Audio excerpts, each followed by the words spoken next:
Good evening and welcome to the Old Guys Racing League. Round 8 takes us to Indianapolis Motor Speedway on the road course. I am Tom Cairns in the commentary position. Alongside me is James Parfitt, who will be with me to analyse the action over the course of the next hour and a bit.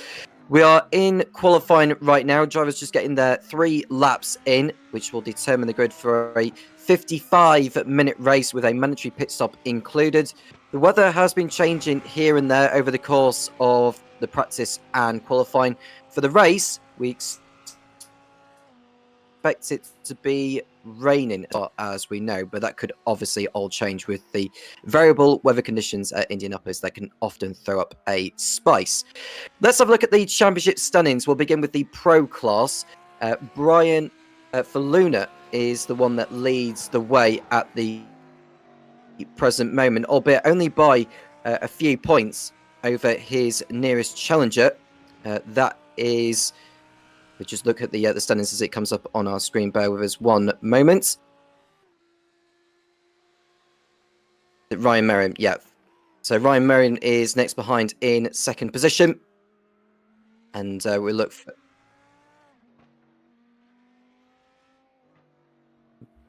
Piece is running a little slow at the moment. We'll come to the standings in a little bit, but let's introduce James into the commentary booth whilst we get that problem sorted out.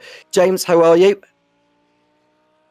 I'm doing very well, thank you very much as well. We do have the standings in front of us right about now. In the pros, Brian Faluna is leading the way by 3 points over Ryan Merriam. I'll just cover them really quickly. Then David Van Roy, Hayden Young, Tim Probert, Bradley Lovins, Jeremy Cheney, Sierra, Sean Riley, Nichols, Dion Horverton, Dela Cruz, Bowen and Atkinson in the pros. In the Pro-Ams, Dustin Dosface leading the way over Quinton Price and Bradley Tidwell, and Hanson, Claudio Bont, Bryce Bailey and Dudkowski and Hanolt rounded out the top 10. And in the AMS, it's Heath Ollinger, JT in second place, then Gardner, Vesta, Reese, Marshall, Brazil, Hoskins, Carlson and Chaplin are your top 10 in the AMS. The guys are into qualifying round about now, Tom, as well. Indy Road, we had this one yesterday for the VWSC. I'm not a lover of this circuit, Tom. What do you think? I mean, it's always stuck with me, in my honest opinion, with this race circuit. I'm not a big fan of that last chicane. It was something that they tried to propose, actually, thinking of it, in that infamous 2005 Grand Prix event where we only saw the Bridgestone runners competing, but that never materialised. But they did come back the following year, which proved to be the penultimate time Formula 1 race at Indianapolis before its exile from the F1 calendar. So, as you mentioned, Brian Faluna leading the way by 3 points over Ryan Merriam. It's David Van Roy in third place on 357. Then it's Hayden Young in fourth, and it's Probert, Lovins, Cheney and Sierra, who have all scored significant points so far. And looking at the Pro-Am class, Desface is leading the way in that with 326. 19 clear over Quinton Price. Then it's Bradley Tidwell in third position on 305. Then it's Hanson in fourth on 296, a point clear over Claudio in fifth place. And in the AM class, Ollinger is leading the way over JT Sawyer, and it's Gardner in third place on 278. A point between Sawyer and Gardner, with there still being 5 races left to go, including this one. Yeah, it's going to be very, very exciting indeed. I'm looking forward to seeing how this championship materialises. Good morning, Stace. How are you? Hope you're well. If you are here, don't forget to say hi. We do speak to people as well. Do read out your comments. So say hi and let us know if you are in YouTube chat as well. That would be absolutely amazing. So what do we think is going to happen? We haven't got a massive field here. I mean, we've got 16, 18, 20 cars on the racetrack. Surely it's all going to go right, though, correct? You'd think so. I mean, with it being a reduced field, there's not going to be as much drama involved in the pack. So I think we're going to be in for a relatively clean race here at Indianapolis. But I do worry about that fast chicane where turns 5 and 6 are located at. Yeah, quick chicane before that back straight. That is going to be a notorious point in the circuit. Obviously, there's leftover water left from the rain we've had earlier in the session. So I can imagine there's going to be some water on the curbs, which could catch a few out. There's going to be a few drivers taking a little bit more risk, though, James. Hence why I still think there could be a few drama here and there. Yeah, that's what I mean. I think it's going to be very, very interesting to see how these guys get on once again. We do believe it's going to be somewhat dry. We did have a lot of rain during practice, which is a lot of what these guys have been practicing in, but at the moment there's 0% chance of rain and 30-degree track temperatures, so this very likely wet circuit is going to dry very, very quickly indeed. I wouldn't be surprised if by the end of quali it is all dry and done. Merriam's sitting down in 9th at the moment, not having a good qualifying whatsoever, but he has got greens and purples on the board as he comes through that final corner to go over the line. And so we haven't got long left in this qualifying session. Looking to see who's yet to do their 3 laps. I think the majority of the field have done. Yes. Although we've just seen Ryan Merriam go to the top of the table with his latest lap, a 1 minute 26.6. He's got one more lap that he can still do. There is another driver on the fast lap. Bradley Lovins is on the racetrack right now. He's coming towards the last sector. So we hope to see that he can actually improve on his time of 1 minute 28.8. He really should try and get into the 1 minute 27s if he can help it. Yeah. See what happens with Bradley Lovins. Got a couple of yellows and a green on the board as well, going into that final sector. Only 4 sectors here tonight, or today, or this afternoon, or this morning, wherever you are in the world, of course. So if you're in America, it's this morning. If you're in the UK, it's it's in the afternoon. And if you're in Australia, well, it's nighttime. So there we go. Thank you very much for that one. Lovins over the line as well. Stays in 10th place. Going to get one more opportunity here for Bradley Lovins. And entering the last couple of minutes then. Ryan Merriam is coming around to complete his latest lap. Don't know if it's going to be quicker than what he's already producing at the present moment, or the last couple of sectors. He is, don't know if he's really setting the world alight as he comes out of the last chicane now, or down the pit straight he comes. And his latest lap is not, oh, it is an improvement. It was 1:26.4, so he actually improved by a couple of tenths on that last effort, which should cement pole position for Ryan Merriam for today's race. The fastest of the Pro-Ams so far is Bradley Tidwell in 3rd position overall, and the fastest of the AMs is Brett Buzzell in 8th place in the 77 Porsche on the 1 minute 28.2. We'll talk a bit of manufacturers change, because the last OGRL event that I commentated on, which was Solder, the Porsches had the upper hand there, and it seems to me like they've got the upper hand here at the present moment. Yeah, but I think this circuit is going to be one of the circuits that do suit it. I'm surprised we haven't got any of the Aston GT3s. I'm pretty sure they're all released. I don't know if they were an option in the session. I will just take a quick look to see if these guys were able to select the GT3 Aston Martin, but I'm also aware that there were some issues with the car itself. I believe there was something to do with the pace car on that one. Oh, the Aston Martin is not on here. That'd be why they're not able to select it. And as we see, the drivers come around to complete their last laps. I mean, we've only got about 10 seconds to go in this session before we do switch over. I think there is a warm-up session before the race actually begins. 5-minute warm-up. So, yeah, it always is as well. I'm here, JB. OGRL is my Sunday morning ritual, says Stacey on that one. Yambag Johnson, not on option until next season. I did check to see, and it's not in the session. So there we go. 5-minute warm-up, and we're back in the rain. Blimey, I wish it would make up its mind. It's worse than the British weather going on at the moment. Very wet, 77 degrees. So what is that going to do for the race? Well, that's the £1,000,000 question, really, isn't it? I mean, obviously track temperature has a bearing on track grip, obviously. I mean, I know the water is evaporating more and more and more, so more grip is being laid.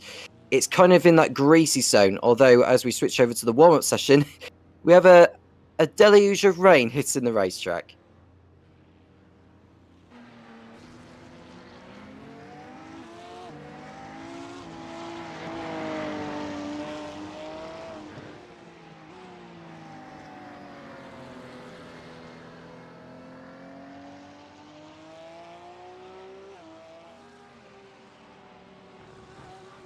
As well, Tom. So who knows how this is going to go here once again. Well, this is a chance for them to get some mileage here, because I don't know if any of them have done any wet weather running on this circuit in these machines. This is definitely a time to get out there and use this as an acclimatization session for the whole field. And it can also have a bearing on the championship as well. If any of them have not performed as brilliantly as they would like to have done over the course of the campaign, this is a chance to really show their wet weather skills. Yeah, agreed. Unlike myself, who probably would have spun about 5 times by now, and that would have been just coming out the pit lane. There we go. Not a very good rain driver, have to be honest on that one. But I think overall, I don't know how this is going to go now, especially if it goes into warm-up and it dries again. We'll see soon enough over the course of the race whether the rain will stick around. It is quite unpredictable as ever when it comes to the rain, so track grip is always going to vary lap by lap by lap. Braking and stopping distances are going to vary every single time. There's going to be some risks being taken by the field for absolutely sure. I mean, Bradley Tidwell, who ended that qualifying session in the top 3, he has a chance to really make a name for himself. And could we potentially see a Pro-Am come away with the overall win, depending on what happens to the front runners in the pros? Anything could happen in the rain, I have to be honest. Literally anything. Hit a curb, you go round. Hit the white line, you go round. On the grass, well, you're just spinning for fun. That's not going to help. He needs to come off the corner a lot later than what he just did there, because that's also, that bounce is not going to help him. So yeah, as you've just seen, literally anything can happen, and generally does happen in the rain.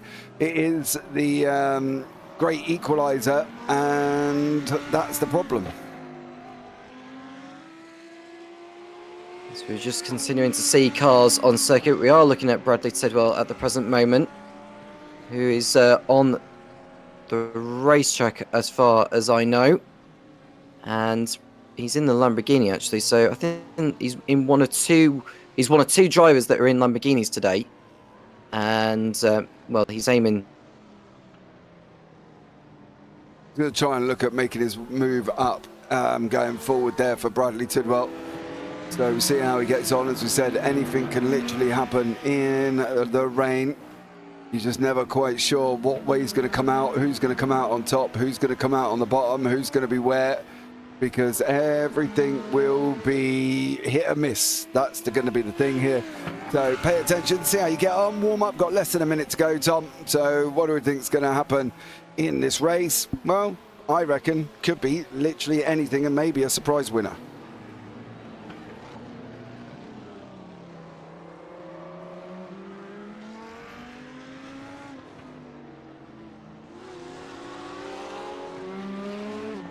I'm not sure if we've just lost Tom altogether. Right, even in damp conditions. Oh, say that again, sir. You literally cut in and out on us.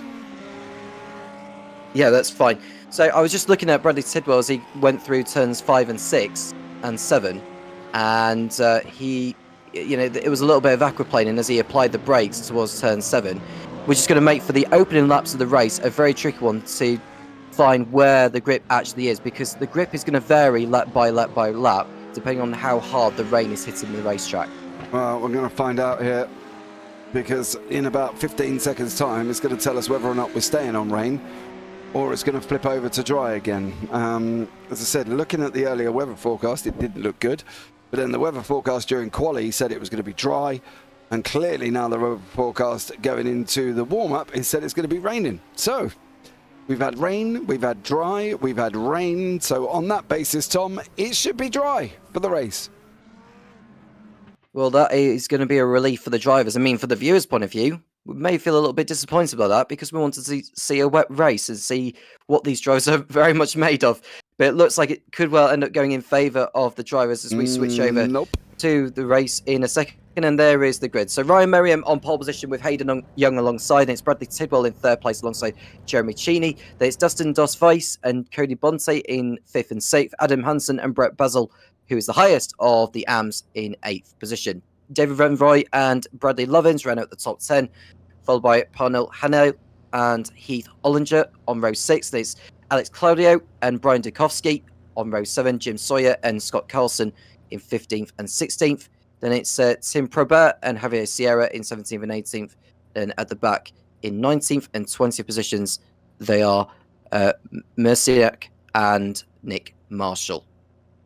Yes, and we've got a full pace lap, so that's going to be fun for everybody to go and contend with and see how they get on once more, as these guys are going to be heading around Indy for a pace lap. Let us know in YouTube chat who you're cheering on, who you think is going to win, who you think is going to not win, who's going to come out on top, who's going to be at the bottom. Where's the Young constituency, Hayden Young's mum? Where is she? Because she's normally here every Sunday cheering them on as well. Stacey Merriam, of course, and then there's normally the Quinton Price contingency in YouTube chat. So we're going to find out what goes on. Tim Probert down the back of the field, and right at the back of the field as well, as he loses positions there as well. But Ryan Merriam up front with Hayden Young, Jeremy Chaney, Bradley Tidwell. So, yeah, interesting pace lap coming up. I think this is going to take a bit of time to get round. There is the pace car convoy in the field, if you want to call it that, but is guiding the field around on the parade lap. This is a chance for them to really understand the conditions actually before we do get underway. This is not the reason, by the way, why the pace car is out there, because we do usually see it. It is rolling starts that we tend to have in the OGRL. But Ryan Merriam will just be focusing on getting off to a good start here. He's got the best view ahead, as does Hayden Young, because they are the two at the head of the field. And they'll have the best visibility compared to the others. But I suppose the saving grace for these drivers is that it's a reduced field compared to what we normally see. We tend to get something like 30 drivers. That seems to have been reduced by a third of it here today. But let's hope those that are absent for today's event will be back for next week's round in Magny-Cours. I don't like that circuit at all. I mean, it's one of those. Like to be honest, James, it's one of those that's always stuck with me for the sake of nostalgia. But I get why a lot of people don't really like it, because maybe because of the fast chicanes. I don't know if it's because of how narrow the pit lane is. But you know, that's just me. Maybe. I'm not a lover of this circuit either. I think this is just a lazy man's oval that they've decided to turn into a roval. Do I think they should have incorporated the banking a lot more than they did originally and go back to the old layout that we were discussing, or you were discussing yesterday? Absolutely. I don't like this. This is not a good circuit. But, hey, I'm not the one who's got to drive it, so what do I care? Well, we are just a few corners away from the start of this 55-minute event. Reminder that there is a mandatory pit stop involved in this. Now, if the track does dry out, timing of pit stop is going to be absolutely critical, because you do lose a lot of time in the pits. So it's vital that you make sure you're on the right tyres at the right time. Ryan Merriam and Hayden Young in particular will know that all too well. Taking us through turn 12 and then 13 and 14 to follow. And then we'll get underway for the latest round in the OGRL Coffee Cup Series. And will it be Ryan Merriam on top, Hayden Young, or could we see Bradley Tidwell defy the odds and see a Pro-Am come out on top overall for once? Here we are then, as they head through the oval now, and we await for the red lights to appear, and we'll be getting underway at Indianapolis Motor Speedway, round 8 of the championship. And is Ryan Merriam going to extend his lead, or goes in on Brian Verlin? The lights are on now, and we are racing here at Indianapolis Motor Speedway. Merriam leads the field clear over Hayden Young as they head towards turn number 1. Looking out for Cheney and Tidwell, who's dropped back behind Kobe Bonte on the approach to turn 1. But Merriam leads the way, unsurprisingly, out of the first corner. No mistakes from him. And it looks like Hayden Young has kept hold of second place. No twitching yet from any of the top 3. And as Cheney gets into third place, Tidwell's continuing to drop back. He's in 5th place. And Brett Basil, the highest of the AMs, is running brilliantly in 6th place. He's made up a couple of positions from where he had started. So he's done rather well. And it feels to me, James, that everyone's behaved clearly, although Brett Basil's just cut turn 5. Yeah, apart from that, everybody else has had no dramas whatsoever. Dustin Does Face, Bradley Tidwell, Basil, Lovins. Lovins up 2 places at the moment. Of course, poor old Tidwell down 4. Can't really see anything. That's why he's pulled over all the way to the left-hand side of the circuit, because he just can't see once you get in behind him. And then literally, this is what you'll be looking at as such. The track is soaking right about now, and that's the problem. It's 77 rain, and it's extremely wet. So you can see as they're going to hit this brief straight, watch when they go down the start. Well, you can't see anything now, so God knows what you're going to see when you get onto the start-finish straight. Yeah, there's going to be some drivers, I think, going offline and perhaps hitting a big patch of water and then just go to the scene of an accident. But thankfully, they've all managed to cope with the conditions so far on this opening lap. But like I say, the grip is going to change lap by lap by lap. Braking distances are going to change, stopping distances are going to change. The drivers are just going to have to really gamble on where they place the car, because there are going to be some drivers going offline. That's Tidwell a little bit out, so he had to go offline really to get the best view in the house as possible. And, well, that was very nearly curtains before the first lap was even done. And Ryan Merriam over the line, 1 minute 47 with that time there.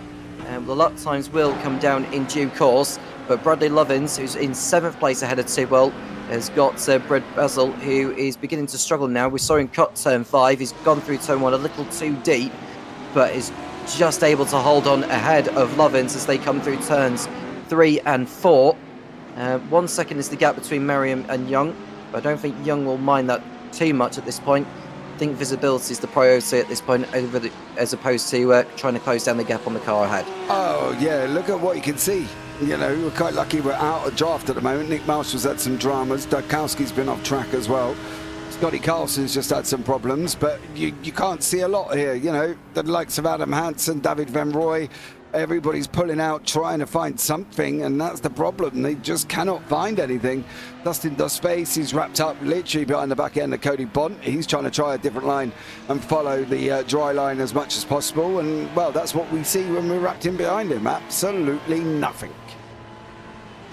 You can just see the plume of water there. So you can just see as he hits the incline on the approach to the chicane there. That's where I think it's putting the drivers on. This is why no one races on ovals in rain, because the incline can really throw the car off, and goodness knows what could follow from there. But the drivers, with the reduced speeds in these machines compared to, let's say, IndyCar or NASCAR that race around these ovals, and we've got an early pit stop for Hayden Young, James. Is that a tactical thing? Because it feels to me like he's wanting track position. He feels that it's going to stay raining throughout the whole of this, or at least it's going to stay wet for the remainder of this. He wants to make sure he gets this pit stop done and out of the way. I have no idea, mate. I can't answer that question, why he's in the pit so long. Still in the Porsche. He's in McLaren in another series, but he's in the Porsche for this one. I'm not sure why he's pitted, to be honest with you, Tom. I think we're 3 minutes in, lap 3. He's not going to obviously worry about changing tyres, because at the moment, wets is the way to go, but yeah, as of that, I have no idea. There's Cody Bont and Dustin Dosface swap places. And Cody Bont losing out to Dosface on the straight, on the approach to turn number 7. But there goes Dosface, who has shone at times this season, actually. We saw it, I think, in Zolder, where he ended up the highest of the Pro-Ams there. And he's showcasing his wet weather skills in this one so far as Dosface, so hats off to him at the present moment. Tidwell is continuing to drop back. He's in 8th position behind David Van Roy, which is kind of expected because Van Roy is in a higher class compared to Tidwell. Will we see any more drivers deciding that they want to head for the pits, get their mandatory stop done now, and worry about the battling later on? Well, there goes Bradley Lovins on Brett Basil for 5th place, but he's twitched in, and he's literally come back into the path, and there goes the rear end of what looks like Brett Basil's car. The front end's come off, and how much is that going to have an effect on the handling, James? Because that's quite a big piece of bodywork that's come off that. Yeah, I think it's going to be really difficult to see how this is going to go. It's not affecting them at the moment. David Van Roy straight, Basil, Tidwell, all of these guys are straight. As you can see, they can't see nothing. So, but apart from that, they're all straight. So I don't know if it was a viable hit to actually cause any major dramas, but I think overall there's going to be a lot of people who are going to be making mistakes going down, especially down into turn 1. You've got to be so late, and unfortunately it looks like Bradley Tidwell has gone too late, and not Bradley Lovin, sorry, has gone too late, and unfortunately he's lost that position. Well, Tidwell's coming back actually. He's on the outside of Adam Hansen, who's to his inside. It was Hansen going for it on Tidwell, but Tidwell was able to resist, and now we'll look further forward because Lovins is coming back, although he's got a slowdown next to his name, so which means he has to back off at some point, but he won't want to back off too much Because in these conditions, if you just slow down all of a sudden without Josocin, and there goes Tidwell spinning and hits in the back of Bradley Lovins. Well, that's what can happen, actually. I don't know where he got caught out by the fact that Lovins had slowed all of a sudden, but that's the danger, James, when you have that slowdown next to your name and you're having to slow down on the straight like that. Yeah, I think Lovins broke early to try and get that slowdown off, and unfortunately Tidwell did not anticipate it. Not that he should have to anticipate it, to be fair, and unfortunately goes in backwards into him and gets a big old slide on. So Tidwell, lucky enough though, still down in 12th, not a million miles away. Tim Probert making his way through the field, up 6 places at the moment. Tim Probert has been making his way through the field. A new fast up of the race from Ryan Merriam, 140.3. How is Jeremy Cheney getting on? Well, it feels like he's dropping back because, yeah, it's 1.13. It's a whole second slower than what Merriam had produced. Dosface 7 tenths faster than Cheney on that last lap. I just see Probert going through on Alex Claudio through the banking on the entry to the pit straight. You want to try and avoid hitting the incline if you can help it, because that is where it can throw the car offline, and it looks like someone's just going completely straight on there. That's Bradley Lovins going straight on. I don't know whether the handling's been affected by the contact yet with Brett Basil over a lap ago, but yeah, he's just slowed down there to make sure he didn't gain an advantage, and he should be all right. Although he's still got a slowdown actually, which he shouldn't really be getting, because he did slow down through the runoff area, but the game slowed. Nope, you gained too much of an advantage. You still need to give back what you gained. So Lovins just needs to take it easy, actually, because he does not want to repeat what happened to Bradley Tidwell when Tidwell slammed on the brakes as Lovins slowed. Yeah, I think for Lovins here, he's just got to be mindful of the fact that he is still carrying that slowdown.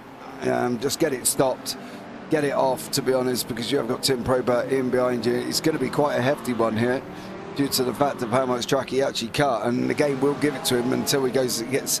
As soon as he goes back onto the racetrack, he will pick it up.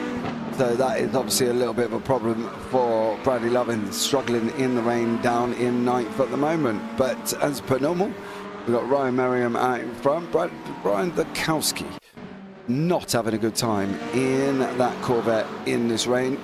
Back end's on its way round now. Over at turn 10, and the back end steps out for Brian Dukowski, and that sees him drop down a couple of positions. But at least he's able to rejoin without any harm. But Merriams continues to stretch out the margin, and Cheney and Dusface have come back down into the 1 minute 42s, or slower than what Merriam was produced. And there goes Dusface through on Cheney into second place. I think Jeremy Cheney, James, just made a mistake somewhere, and that was enough for Dusface to head through. Has Jeremy Cheney gone straight on at turn 1, I wonder? Well, we're going to find out here. Here we go, look, this is Cheney.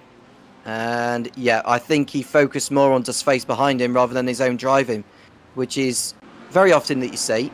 But that was enough for Dusface to go through into second place, having a storming drive so far.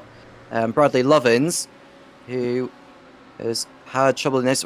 Turn 1 has been his Achilles heel so far in this, because that's twice he's struggled to get the car slowed down, and he's lost another couple of positions. Yeah. Fortunately for Bradley Lovins, not going too well, but he's now down here as trying to chase the, I want to say clean air, but he's trying to chase ice sort of vision, really, to be honest with you. Everybody getting a little bit more spread out. Cody Bont has got a penalty. Now, whether or not that's not for taking off the slowdown, but he has got a penalty sitting in 5th place there. Yeah, well, Brett Basil's dropped down a position because, well, he's dropping down the order because I think he might have made a mistake, although I did see someone slow there. I think that might actually have been a back marker, thinking of it. But another new fast up of the race, Ryan Mann, I think that's the first lap time below 100 seconds, 1 minute 39.6 for him. And there comes Cody Bont into the pit lane to serve his penalty. Merriam carrying on in the lead and making it look so easy. 1 minute 40.5 Dustface posted. That's his personal best up of the race. And absolutely coming alive. I mean, he'll have to hope that Ryan Merriam makes a mistake somewhere, because I don't feel that Dustface is going to make up all that time in the wet weather conditions. But Merriam is making this look absolutely wonderful for himself. It's not the easiest of circuits, but it's making it look like he owns this racetrack as much as it is owned by Roger Penske. Yeah, I think this is the problem with this racetrack, to be honest. It's always been known as being quite a slippery, slidey racetrack, and then you put rain on it, and then you practically just got an ice rink, and that's the problem. It's Yeah, it's not ideal, but they like it, and people seem to want to drive it, so crack on. But at the moment, Probert making his way forward. It's got about 8 seconds to David Van Roy. 13 seconds now, the gap between Merriam and Dustface. Lovins has been able to find the grip he needs. I think it's just going through on Brett Basil into P7, or at least he tried to. Oh no, he's completely dropped it again, James. He's had a collision with him, and both have dropped down the order at turn 7. As we see Tim Probert having a brilliant race of it so far. He's coming through the field nicely, but we need to see that incident involving Bradley Lovins and Brett Basil at turn 7. Oh, I just couldn't get it slowed down. No, couldn't get it slowed down. Unfortunately for Mr. Lovins, not having a good race, should we say, as JT Sawyer is chasing down Alexander Claudio ahead. This is a battle for position for 10th and 11th. JT just goes through.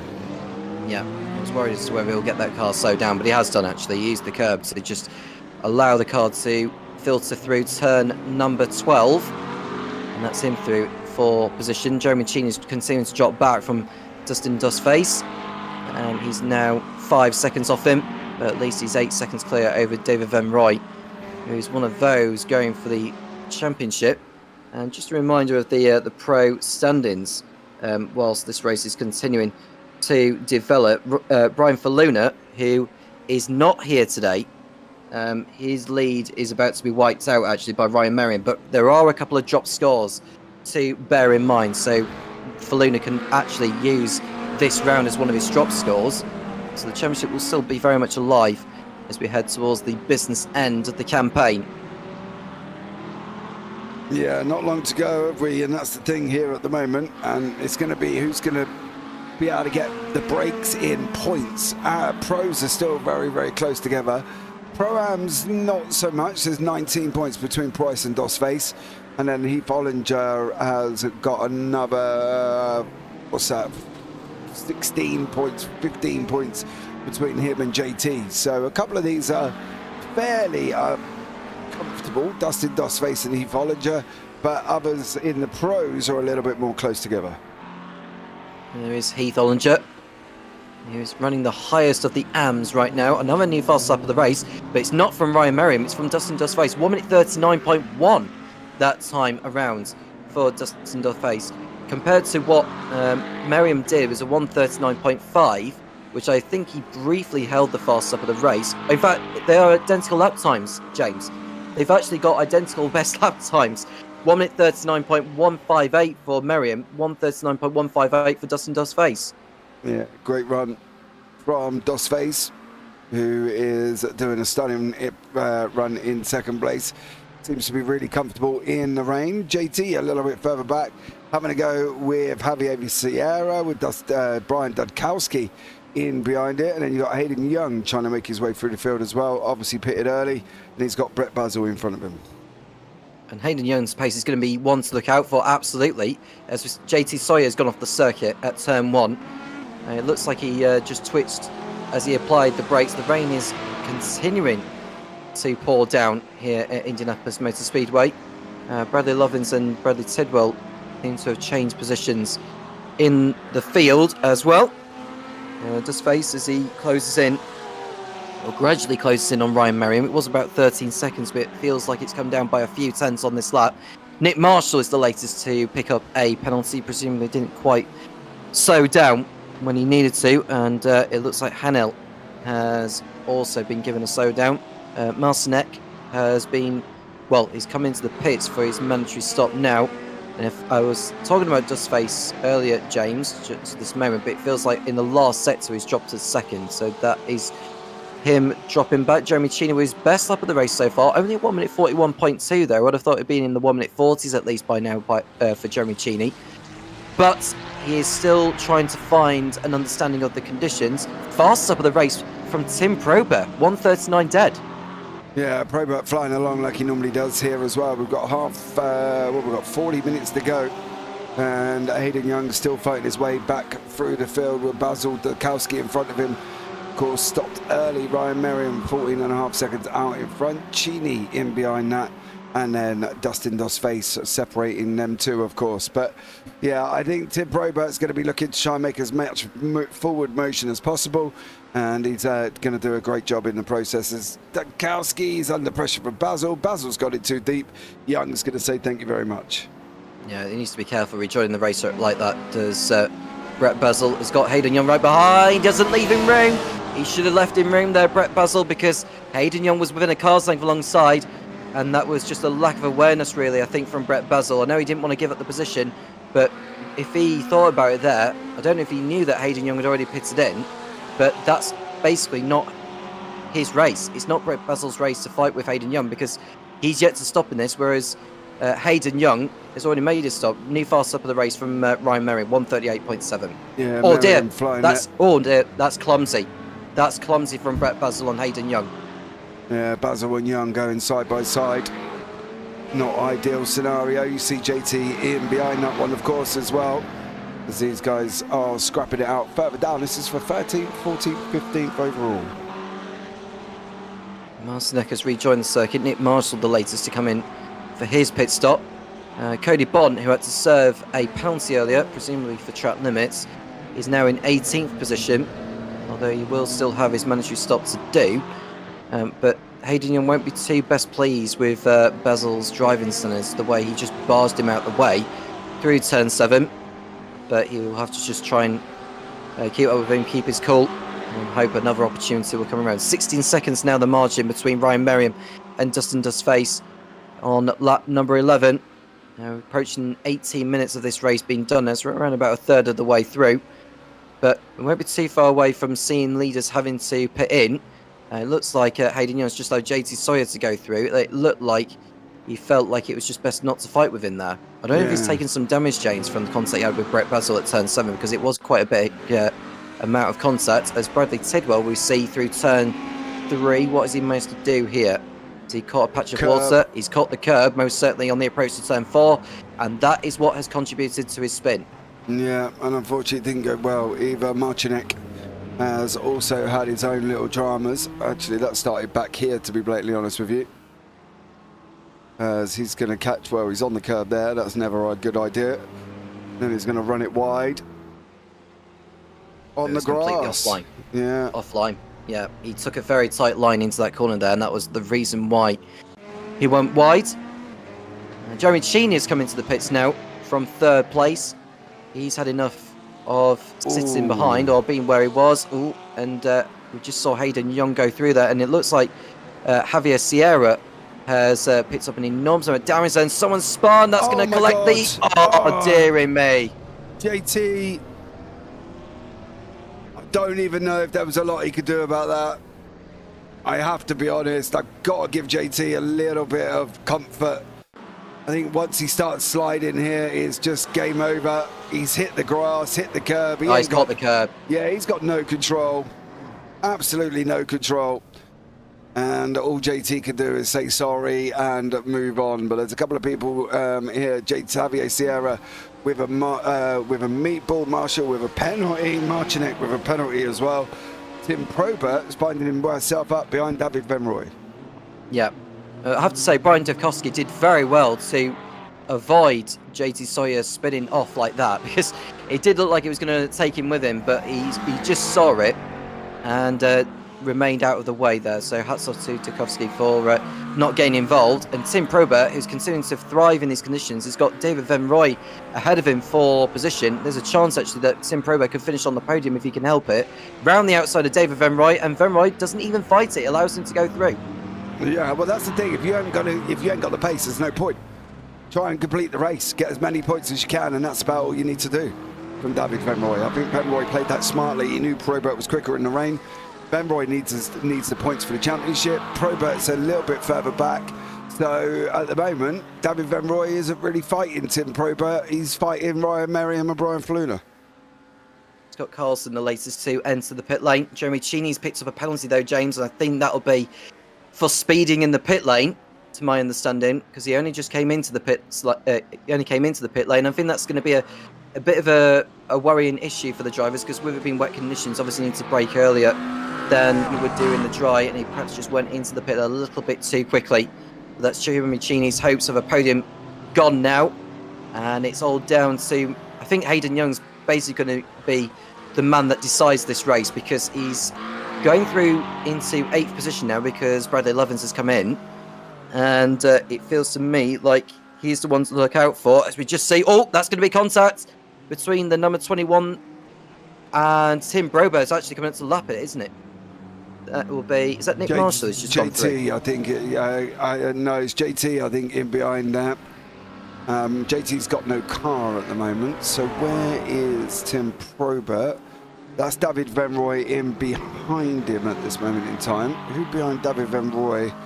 Cody Bont is behind David Van Roy. Yeah, Cody Bont was one of those that served a penalty earlier on, and that's why he's so far down the field compared to where he's expected to be. But either way, Tim Probert's got through on him now, as does David Van Roy. And Probert can just get on with his own race and try and close down a 17-second margin, which does sound like a notorious task, but you never know with mistakes coming from other drivers over the course of this. And Probert will just want to get on with it and go after Dust Face. I mean, the visibility feels like it's getting better now. It certainly is so for Tim Probert, because there's no cars directly ahead of him. He can use the next 3 or 4 laps to try and really close down Dustin Dustface before he needs to pit in. And I suppose with it being wet weather conditions, James, you're not consuming as much fuel as you would do in the dry, so you can actually afford to go longer into the race before you are needing to pit in. Yeah, we normally go with about 20 minutes to go, 25 minutes to go, so I'd be interested to see if that's still going to be the case even in the rain.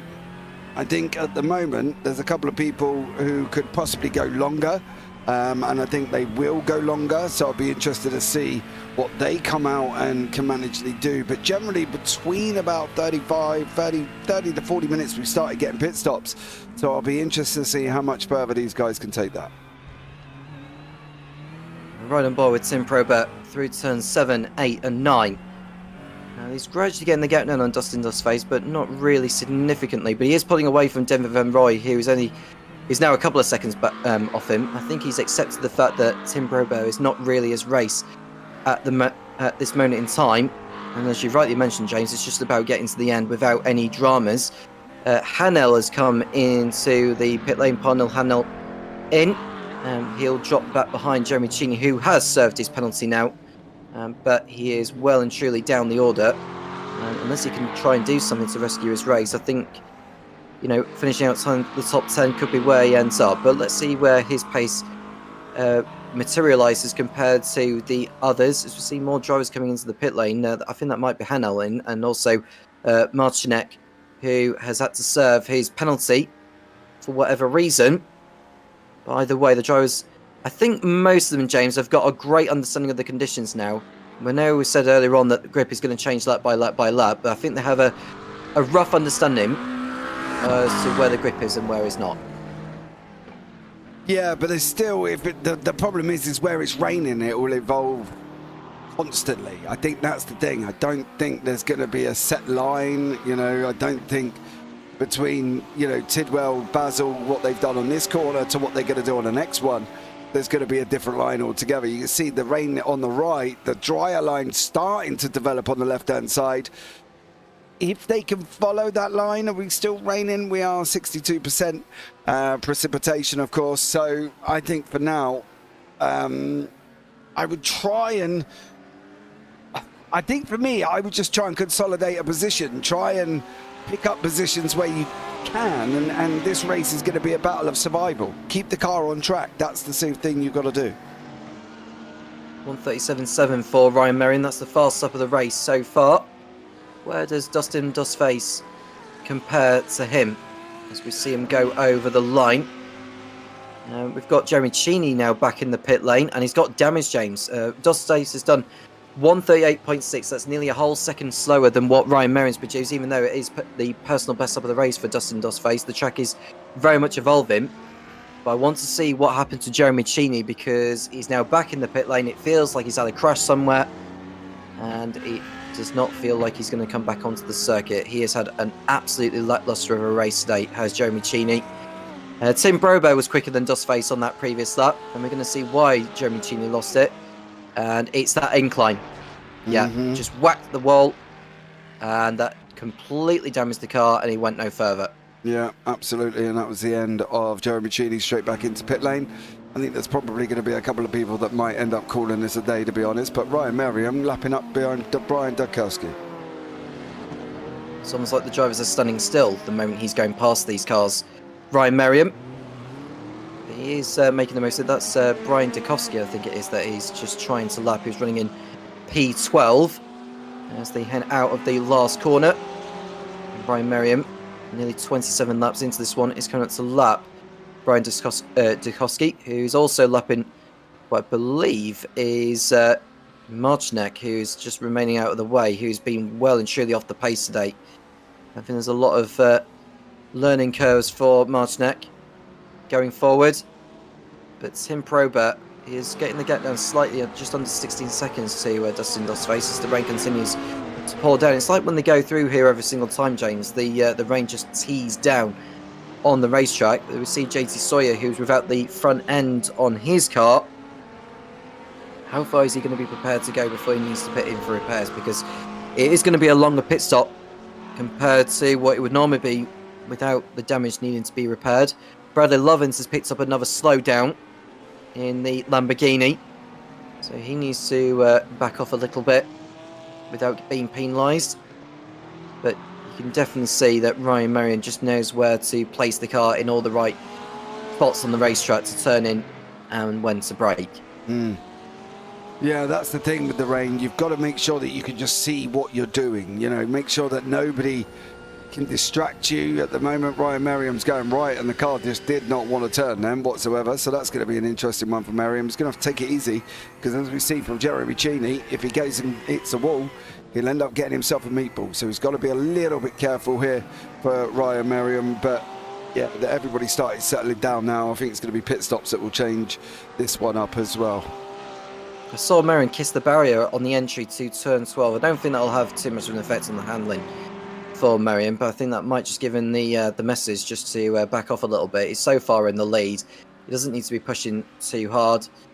And the closest battle we've got on circuit is between Heath Ollinger and Alex Claudio, who is now the latest to pick up a slowdown, and it looks like he's backing off just enough. As we see Martinet come back into the pit lane, albeit too quickly.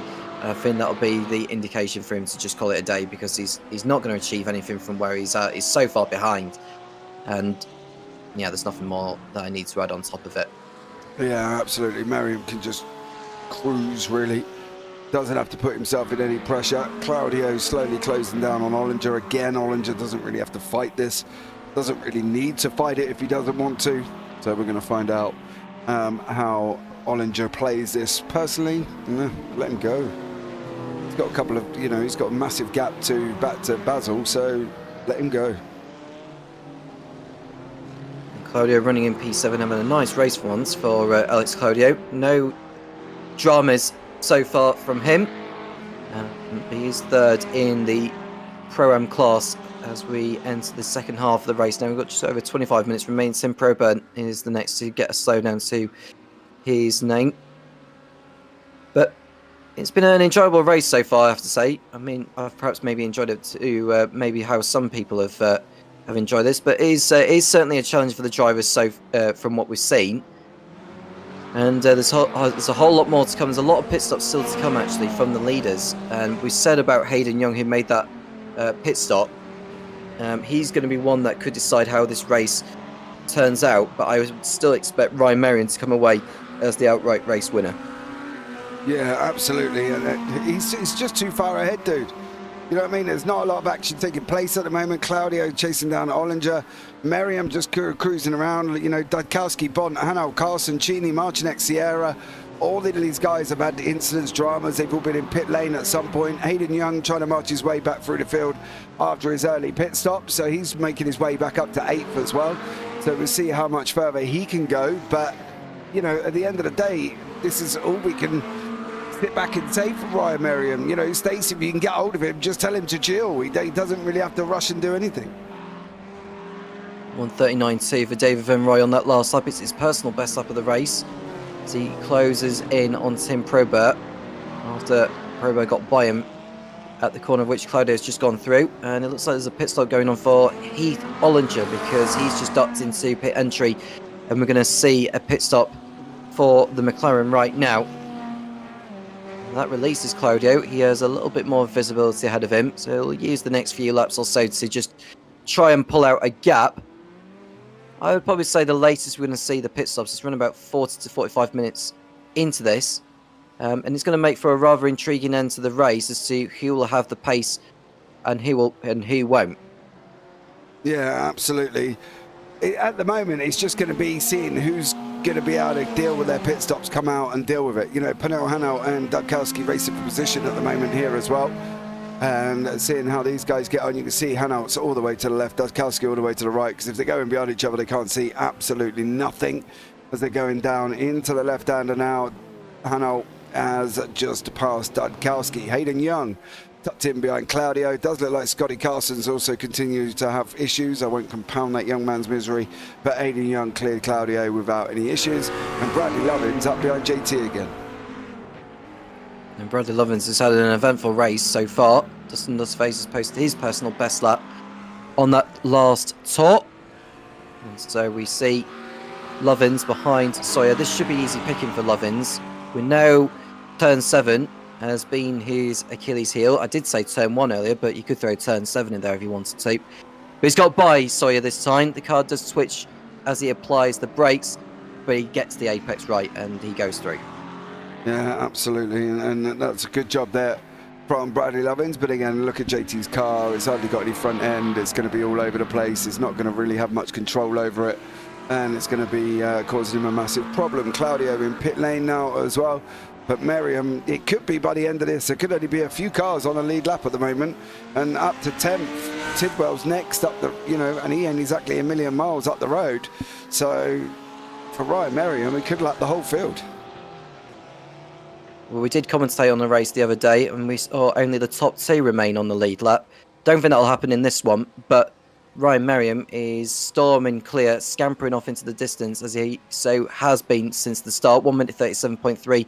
New fast lap of the race for Ryan Merriam. Dustin Dustface did post a 1 minute 37 on the previous tour before the one he's about to complete.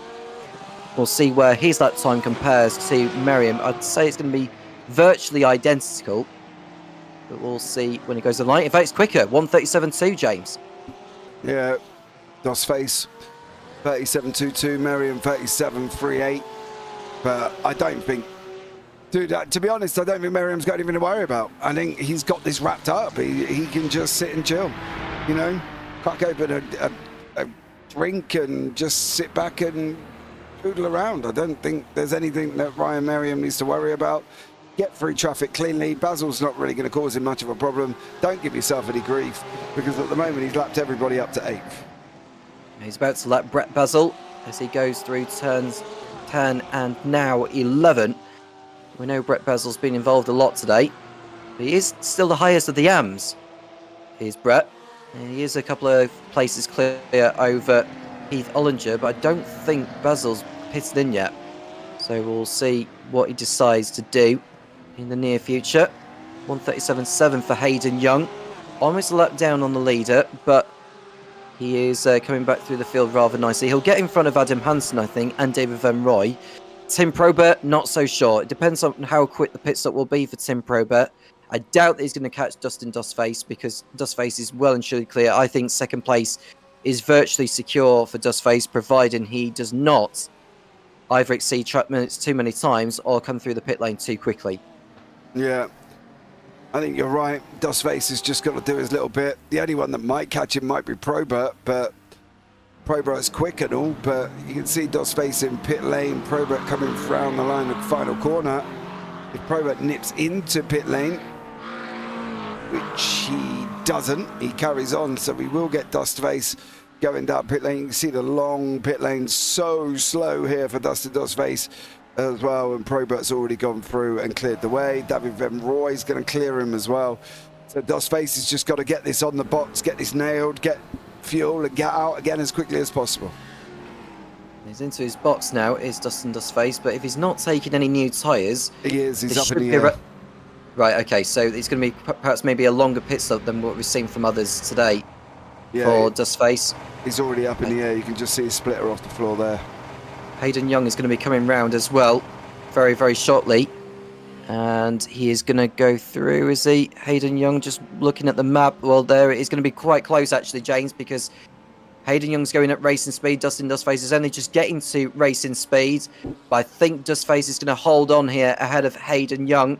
It's going to be close, but Dustface should hold on ahead of Hayden Young. Young's tyres will be in the window. Dustface's tyres will not be there yet. So it could give Hayden Young a little bit of encouragement to just close in. But Dustface's race has proved to be a very strong one so far. Now it's his job to just hold back Hayden Young until the end. And that ain't an easy feat here either. Holding back Hayden Young. Not in that Porsche.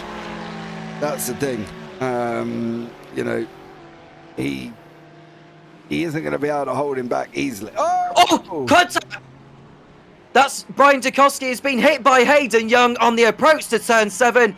Hayden Young's car will be damaged from that, and it just underlines how visibility can put a driver off. It felt to me like Hayden Young was asleep. Don't think he saw him. I don't think he could see him. I don't know if he could even see that. Well, from the live angle that we saw, it just looked like Hayden Young didn't quite notice that Dukowski was there. And we have a look. You can clearly see there's actually some water. So there's Dustface. I mean, to be fair, in defence to Hayden Young, it is quite tricky in that situation. It was almost like Ayrton Senna running into the back of Martin Brundle, although she is back in Adelaide in wet weather conditions. That was a very similar incident. Yeah. And Hayden Young, from the moment that he hit the back of Dukowski, you saw his steering wheel go all funny, and that's enough for him to come back into the pit lane. What a shame. Yeah, and that unfortunately is going to put the end to Hayden Young. He'll probably call it a day after that as well. But Claudio now up behind Ollinger again. Ollinger's got a decision to make. I wouldn't worry too much, to be honest. So yeah, see how this one goes for Heath Ollinger and Claudio. Well, Claudio's running in 9th position overall behind Heath Ollinger. And well, that was a very dramatic moment for Hayden Young and Brian Dukowski. It looks like those two are calling it a day now. Dukowski's done well to get as far as he did. I mean, yeah, he avoided that incident where JT Sawyer and spun and ran into Sierra, which was enough to effectively put them both out of it, really. Although JT Sawyer is still going in 12th position. As we see Alex Claudio, I think he's putting a lap. Is he putting? No, that's actually a Heath Ollinger. Heath Ollinger is the car ahead of him. So this is for position on the approach to turn 1. Alex Claudio remaining behind for the time being. Scott Carlson has picked up a penalty, so he'll need to serve that in the near future. But right now, it feels like Ryan Merriam's got this one in his pocket, providing he makes no mistakes with the pit stop. Yeah, he's just got to go in and bury it, to be blatantly honest with you. Just get it in, get it on his box, stop, turn around, get back out. He's got 41 seconds. You know, he hasn't even got to rush this. He can just make this stop without any problems at all. So fair play to Ryan Merriam. Great driving from him today. And Bradley Lovins has picked up a penalty now, and that'll be for track limits. Dukowski has come back out of the pit lane, and he's now got a penalty of his own that he'll have to serve. And that goes from bad to worse for, I think Scott Carlson has decided that he's had enough, James, because he's also into the pit lane. And, well, with that penalty, I think that just adds insult into the wounds. And Bradley Lovins, in actual fact, has got damage. I don't know how he's managed to do that, but he's got damage now, and he'll need to come into the pit lane. In fact, he may have crashed on the approach to turn number 12. Yeah, I wonder if he's hit that incline and whacked into the barrier. Well, that just about is going to answer your question. There we go. Loses control, into the wall, bang. And that basically answers what Bradley Lovin did. Back across the track, rear wheels locking up, brakes applied, and that's why he's had to go in for a meatball. Hayden Young's, we know, has got a meatball, but yeah. Heath Ollinger has just let Claudio through, and that's the end of that. Tim Probert in pit lane. Ryan Merriam still carrying on with 15 minutes to go. And absolutely storming it is Ryan Merriam. I know I've said that before, but that's perhaps the best way to describe Ryan Merriam's race. Tim Probert and Adam Hansen, the latest two, come in for their latest stops. And Tim Probert, how long will he be in before he decides to come back out? Well, he's out now. David Van Roy is yet to come into the pits. Now, this is a crucial one because Dustface was way ahead of Probert when they had pitted in. It feels to me like Probert is going to keep hold of his position ahead of Dustin Dustface. How close are they as they head over the line? I think Dustface will get him, James, actually. He's ahead of Probert. Yeah. He is ahead of him. Yeah, Dustin Dustface there stayed ahead of Tim Probert just. For how long, though? That's going to be the question, because Probert should get this done. It's a lot closer, though, James, before they came in for their stops. Because Probert was something like 6 or 7 seconds behind Dustface when Dustface came in.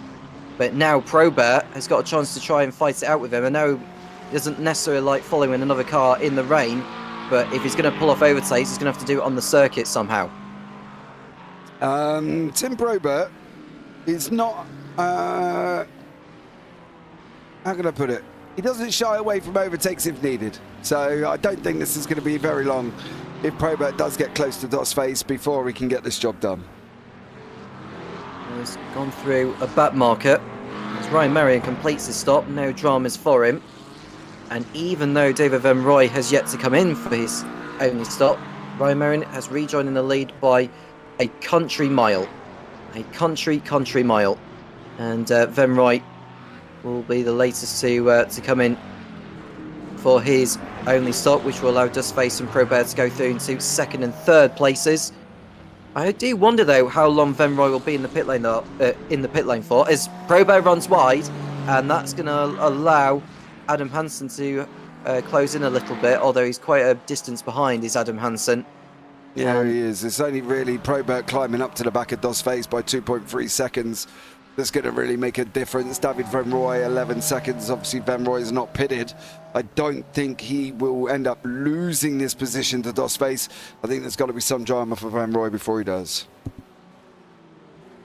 14 drivers still running, although Nick Marshall has just come out of the pit lane after having to serve a penalty for whatever reason. Brett Basil does finally pit in from 6th position, which will allow Heath Ollinger to go through and take the crucial lead in the AM race. And we're looking at the championship standings in the AM class heading into this one. Heath Ollinger was 16 points clear over JT Sawyer heading into this round. There are a few drivers that aren't here today, including Gardner, Fester and Reese. Brett Basil, if he can just finish 2nd place or something, or only finish behind Heath Ollinger, he could still have some form of chance of finishing 2nd in the standings, depending on how the remaining rounds play out. But he has already missed 2 races as Brett Basil, so he won't want to afford to miss any. David Van Roy spins on the pit straight, James, and he's hit the barrier, and that's him gone from this, surely. Yeah, I think that's not going to help for David Van Roy whatsoever. Car is slightly going to be broken. He goes to high speed and it just wants to kick him off into the wall. And unfortunately for David Van Roy, not going to be good. I'm going to try and see if I can find it. I don't know if I'm going to be able to get back far enough. No, I think that's too far here. Let's see if I can do a little bit of a rewind process. Was it the incline, do you reckon? Yeah, he's gone over it, isn't he? He's gone up, bumped the car up, and unfortunately straight into the wall. There you go. I don't know if he got caught out by the spray ahead, but it doesn't excuse the fact that he's had that spin into the barrier, because we have seen it a lot today where drivers have been coping to follow another car with the spray kicking up. But that is a very costly error from David Van Roy, and that'll be him off into the pit lane. I suppose the only consolation is that he hadn't already been in for his stop, and yeah, the rear just steps out. It just doesn't want to turn, and you could just see how badly damaged that left rear is. It's all askew compared to the front. Oh yeah, it's broken. He can't tow. That's the problem. He knows if he tows, he's going to be there for ages, because the tow takes absolutely ages to get there. He'll have a 2 minute plus tow. He's better off trying to get back, but unfortunately, getting back is going to take a long time compared to trying to tow back there as we go into the final 9 minutes. Not long to go here. Ryan Merriam continues to lead, albeit by what will be 40 seconds on Dustin Dustface, who is going after well, he's trying to keep hold of second place. He has built up that cushion of 3 seconds on Tim Probert, and that looks like another car that's gone into the wall. It's Brett Basil this time, James. Yeah, this last bit is causing a little bit of issues for some people. I think they're going to have to come out later. I think they need to be flatter later. Can't keep going up quite so high as Basil there scrapes across the wall. Into the barrier goes Brett Basil, and David Venroy does pit in, but it's going to be quite a lengthy stop with all that repair work needing to be done.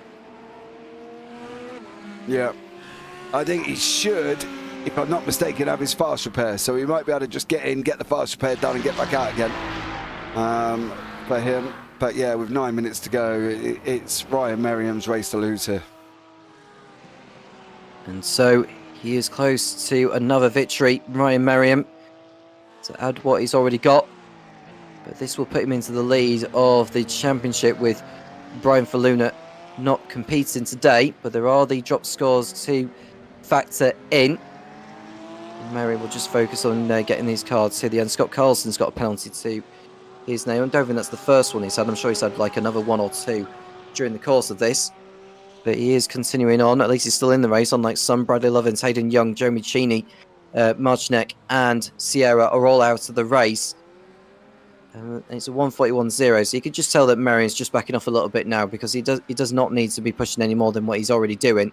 He's lapped the entire field up to Heath Ollinger, who's in 6th place. He's just behind him on circuit. The next driver for Ryan Merriam to lap will be Brian Dukowski, who's in 13th position, a couple of laps down on the leader. David Venroy has completed his stop and is now in 5th position behind Adam Hansen. Yeah, we got Aidan Young in YouTube chat. He says his Schumacher Coulthard Spa comes to mind. I've off down his garage. Unfortunately, mate, he would head to yours because you had plenty of time to avoid him, and he was just sat on the same line, and you didn't pull out far enough, and you went and rogered him up the bum. So unfortunately, if I was him, I'd be coming to your garage rather than you running down there, because I feel, dear sir, you didn't give yourself enough time to pull out, and it was fairly obvious he was there because the car beside you pulled out ages and you had plenty of time to see him. So Aidan Young, I'm sorry, dear sir, you may have a brand new steering wheel, but you're still stuck with the Porsche, and unfortunately it's you who's to be responsible for that one, I feel. He's come back out on circuit as Hayden Young. He wants to try and get a finish under his belt. What's the minimum distance to the leader, James, that you need to complete in order to be eligible for points? I think if they finish the race, I think they're okay. I know that some leagues do like 90% where you've got to be within lead and that as well, but I think these guys can just basically finish the race and get points. Well, Young, to his consolation, we've already lost 3 pro drivers in this one. That does not include Hayden Young. So if he finishes this one, he'll be the 4th highest pro to finish. But 16th position was for sure not really on his mind at the beginning today. He was hoping that he'd come away with a podium finish at the minimum. Ryan Merriam's gap to Dustin Dustface is 39 seconds. Tim Probert is 5.5 seconds off Dustface. So it's Pro, Pro-Am, Pro, Pro-Am, Pro in the top 5, and it's Heath Ollinger who's the highest of the AMs in 6th position. He's done a terrific job again today. Yeah, absolutely. You know, Ollinger's the first of the lapped runners. David Venroy is not far up the road here from Ryan Merriam, so Venroy possibly, depending on how he gets on, could be lapped as well. But Ryan Merriam doing a great job. You can see everybody up to 5th is lapped at the moment. So they could potentially, if he can get David Venroy, there could only be 4 on the lead lap, including himself. So, yeah, see what goes on here. There's still plenty of time. Well, I say there's plenty of time. There's still time for mistakes to happen from drivers, as we've seen so much today. Ryan Merriam, no such drama from him. It's almost like an Ayrton Senna type race, where he's been able to master the conditions and know where to place the car. What a terrific job. And we'll get a word with Ryan Merriam at the end of this one to sum up his race and how difficult the conditions have been for him to race in. Dustin Dustface, we'll have a word with him also, the highest of the Pro-Ams, and hopefully we can get a word with Heath Ollinger, who's expected to come out on top in the AM race, and Brett Buzzell, who's running in second position in the AMs, well, he's had an eventful one, as is JT Sawyer, but remarkably, they're going to finish on the podium in the AMs. It's been that sort of race today. Yeah, it's nuts. It has been absolutely nuts. The rain has not helped Indy whatsoever, and Ryan Merriam could pretty much afford half a lap before he even remotely comes back into contact with second place Dustin Dosface. Dosface going over the line now. Ryan Merriam right the way around the other side of the circuit and can basically just sit and chill. He's got three and a half minutes to go. So, yeah, for Ryan Merriam, fairly easy. Well, there's not long left. It's 3.5 minutes to go. Just keep an eye on the time as to how many more laps we've got. I think judging by the lap times, I'd probably say he's got 2 more laps to go, yeah, because we're seeing times in 1 minute 40s from the leaders at the present moment, and we've got just under 3 minutes 20. So we've got 2 more laps to go, James, once Ryan Merriam heads over the line. It feels to me like there's still a little bit of debris on that far, so I don't know if it's from Bradley. Oh, no, maybe there was debris. There's a car parked up, and it looks like it's David Van Rooij. He's in the wall again. Yeah. I think this is his one he did earlier. Yeah, it is. I think he's done the same thing. Yeah, he has. He's hit the banking and he's ended up into the barrier. Yeah, he has. He's done the same thing again. Hold on. Why is this not playing ball here? Yeah, he comes out the corner. Watch. Does exactly the same thing he did last time. Back in, spins, up the banking, bang. Into the wall again. And that was a harder hit than... It's a harder hit than what Bradley Lovins had at that same corner. Yeah, Basil's had his own dramas. Claudio in behind has also had dramas. So a couple of people falling short at the end here. Stay off the white line, Brett. That's what you did there. And unfortunately, you went off the side of the circuit. And as per Alexander Claudio... He ended up in the wall as well. He's come off the banking as well. No. And unfortunately, boink. Into the wall for Claudio. So yeah, a couple of people having issues, and we've only got probably about 1 more lap to go. Yeah, and Brett Buzzell picks up a penalty, hence why he's come in to serve it, and that's cost him second place in the AMs to JT Sawyer. So we'll see Brett Buzzell finish third there, and it'll allow Parnell Hanel to go through into 10th place overall, which is not too bad of an effort from him. Brian Dukowski, don't think he's going to go through. He's a couple of laps behind Brett Buzzell, so I think Buzzell will rejoin in P11. But Merriam's got 1 more lap to go, as you've already mentioned, and it's been that sort of race. He's just lapped Brian Dukowski. Alex Claudio's had to come in, presumably with damage, as he hit the right rear against the barrier. So that's cost him time. But Ryan Merriam is very, very nearly there.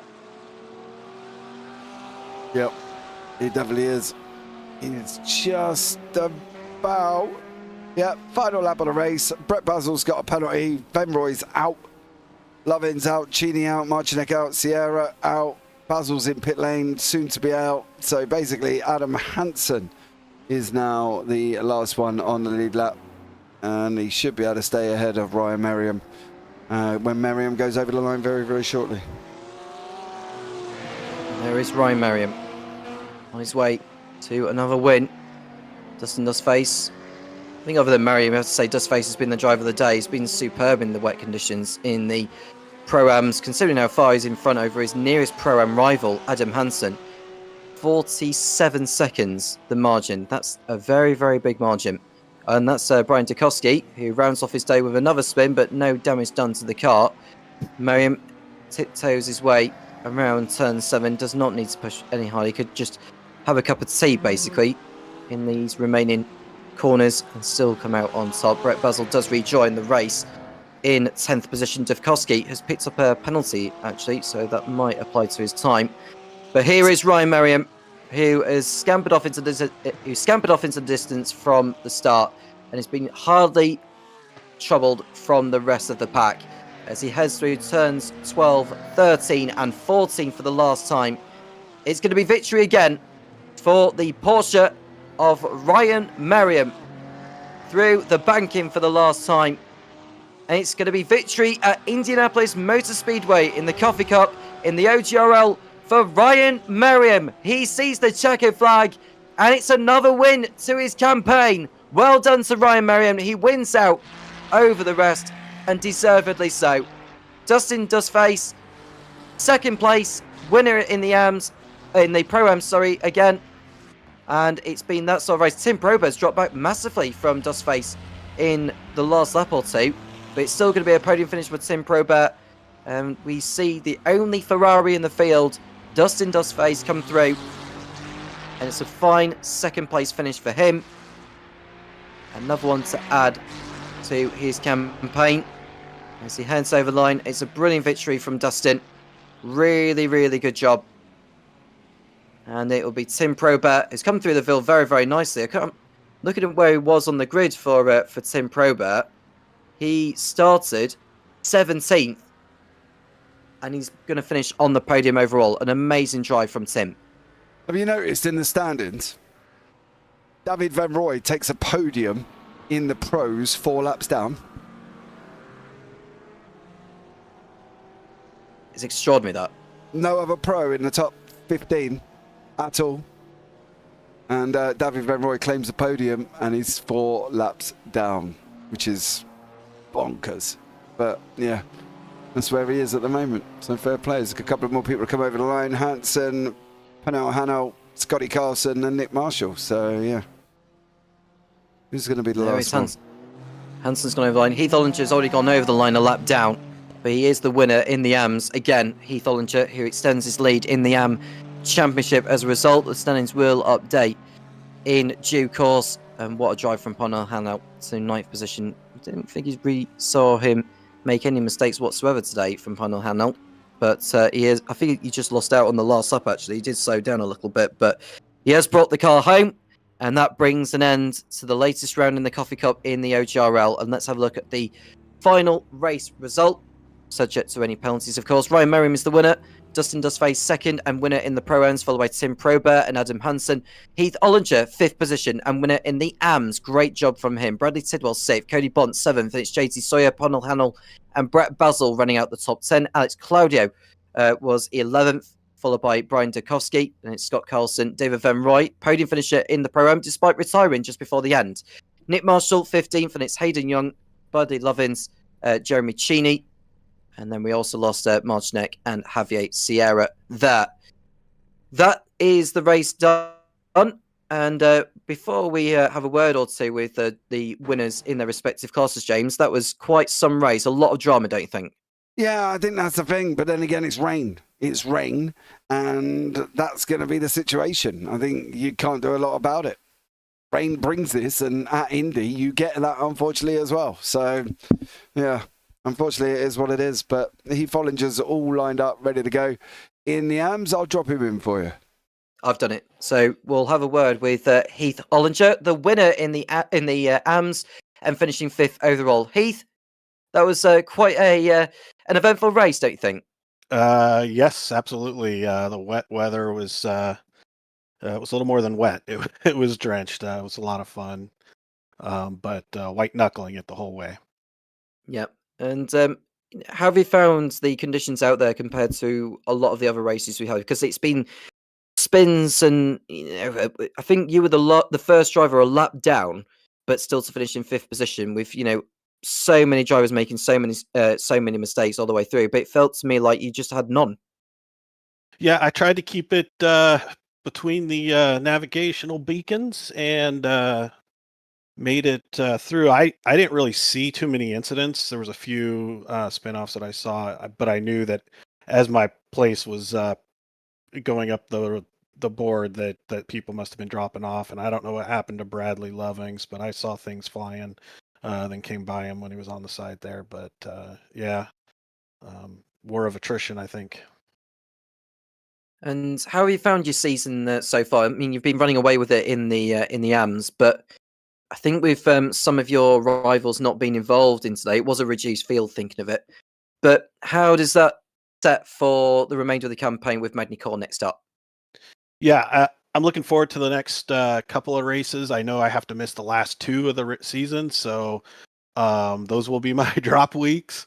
Yeah, I think some of the competition, JT's right there. I know he finished a few places behind me, so I'm not going to be making up a lot of time there. So it'll kind of depend coming the last couple of races, and I've been to mega cores before, so it'll be some time to practice there and see what we can do.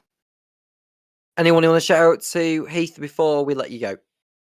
Yeah, JP Broadcasting, love what you guys do. Really appreciate it, giving us time here on the broadcast, and my BWE endurance team. Really appreciate them with the support and a lot of the coaching, and just getting better throughout the season and this year. Yeah, thank you. Heath, well done today on winning in the AMS. 5th position overall. Great stuff from you today, and a big haul of points towards the championship. Yes, thank you, sir. And so we see Heath winning in the AMS. Let's have a word with the man who came out on top in the Pro AMS and finishing 2nd overall today here at Indy. Dustin, good job from you today. And I have to say, for a moment, I thought you may catch Ryan Merriam at one point, because there were like an exchange of fastest laps between you and him. But I think the sensible thing was that you ended up finishing 2nd and 61 points coming in the way of you. Great job. Oh, it felt good. Yeah, I could put it together for a lap, but he would put it together every lap. It felt like Ryan killed it out there. A lot of things aligned for a second today. It helped that Probert got an EOL, so him starting from the back really eased my stress. And I think like every pro died, I feel like. So Yep. I'll take it. Yeah, I mean, James and I were saying about David Van Rij, because although he ended up finishing 4 laps down, he was the last podium finisher in the pros. So it kind of felt like a little bit of an underdog race today. It was a bloodbath out there. It was fun and qualifying. The track was kind of dry. It was like dodging puddles, and then the race was the whole track's a puddle, so you don't even have to worry about it. And your season so far, I did commentate on you on it was the round of Solder, where you ended up winning in the Pro AMS. Today was a different kettle of fish with the conditions. Is it safe to say that the wet conditions are your best friend? Does that equalize the race for you? Yeah, I feel like I do pretty good in the wet. Historically, I have zero fun doing it, but I can't complain with the results, so I'll take it. Yeah, and with Quinton Price not being around today, I mean, obviously Bradley Tillwell got points, Adam Hansen, Alex Claudio got points as well, but you've obviously extended your margin by quite a big way now, with there being only 4 races left. Anyone in the shout out to Dustin before we let you go? No shout outs this week. Usually I shout out my puppy for good and the bad, but she's just status quo right now. We'll see when I talk to you guys later in the season. Thank you very much, Dustin. Well done today, finishing 2nd and winning out in the Pro-Ams. Great stuff. Take care. Thank you very much. And that was Dustin Dustface coming out on top in the Pro-Ams. Now we'll speak to the overall race winner in the Pros, Ryan Merriam. Yes. Not too bad, thank you. 39 seconds clear at the flag. Was it that easy? No, it wasn't easy out there. That's for sure. I just did a lot of practice in those conditions this week, and just got to be patient, slow and smooth, and slow. That's when you're fast in these conditions. So, lucky to get pole, because I didn't do any qualifying. Was dry, basically, dry tires anyway, and I haven't ran this track dry since before the season started, so I was a little worried about that.